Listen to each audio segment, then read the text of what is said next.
Iran का Natanz एटमी अड्डा फिर अमेरिका इजराइल के टारगेट पर आ गया है। ईरान की तस्नीम न्यूज एजेंसी की रिपोर्ट के मुताबिक परमाणु अड्डे पर बमबारी से भारी नुकसान पहुंचा है। हमले के बाद नतांज साइट की तस्वीर ऐसी है जिसमें बैकअप टरबाइन जनरेटर तबाह हुए देखे जा सकते हैं। पावर सप्लाई की सपोर्ट बिल्डिंग भी बमबारी में झुलस गई है। अमेरिका इजराइल के हमले में नतांज साइट का इलेक्ट्रिकल सबस्टेशन जलकर राख हो गया है। जंगी जेट से ड्रॉप किए गए बमों ने नतांज अड्डे के पायलट फ्यूल प्लांट को भी बर्बाद कर डाला है।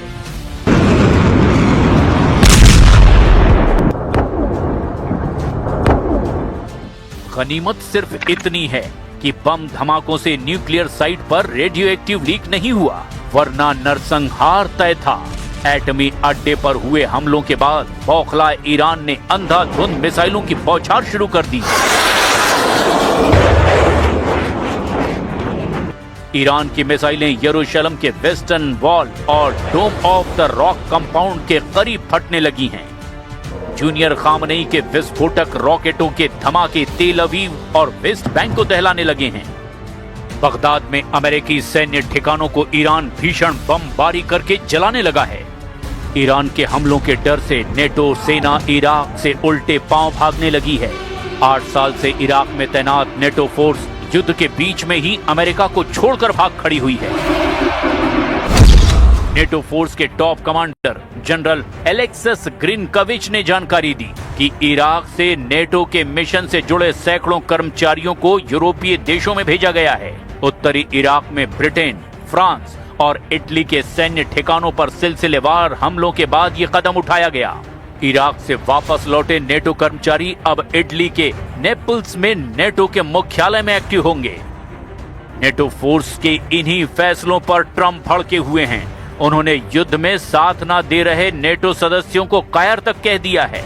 हालांकि इसके बाद भी किसी नेटो देश ने युद्ध का रिस्क लेना सही नहीं समझा, जिसके बाद ट्रंप ने फिर से हॉर्मुज में नेटो से मदद मांगी है।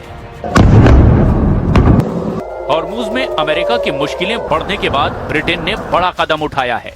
प्रधानमंत्री कीर स्टारमर ने अमेरिकी सेनाओं को ब्रिटेन के सैन्य अड्डों से ईरान पर हमले का लाइसेंस दे दिया है।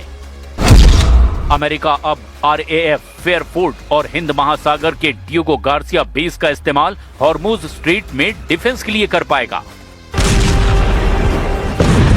युद्ध का एपिसेंटर अब स्ट्रेट ऑफ हॉर्मुज बन गया है, जहां ईरान सब पर भारी पड़ रहा है। लेकिन ट्रंप हॉर्मुज स्ट्रेट पर कंट्रोल का मिशन शुरू कर चुके हैं। अमेरिका ने अपने सबसे विध्वंसक हथियारों को वॉर जोन में भेजना शुरू कर दिया है। ट्रंप ने बॉक्सर एम्फीबियस रेडी ग्रुप और 11वीं मरीन एक्सपीडिशनरी यूनिट को हॉर्मुज पर कंट्रोल के लिए भेजा है, जिसके साथ USS पोर्टलैंड और USS कॉनस्टॉक ट्रांसपोर्ट डॉकशिप भी भारी भरकम हथियारों को लेकर पहुंचे हैं। इन तीनों जहाजों पर 4000 से ज्यादा मरीन्स और सैनिक तैनात हैं। USS बॉक्सर पश्चिम एशिया पहुंचकर USS त्रिपोली से जुड़ जाएगा। USS त्रिपोली पर पहले से ही 2200 मरीन्स तैनात हैं। अब ईरान के पास कुल अमेरिकी सैनिकों और मरीन्स की तैनाती 8000 के पार पहुंच गई है।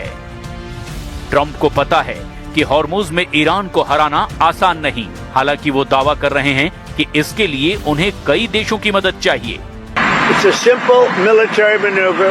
It's relatively safe, but you need a lot of help in the sense of you need ships, you need volume. And NATO could help us, but they so far haven't had the courage to do so. जिस तेल root को block कर Iran ने America की हेकड़ी गुल कर दी है, वहां कब्जे के लिए ट्रंप ने जिन हथियारों पर भरोसा जताया है, उनके नाम भी जान लीजिए।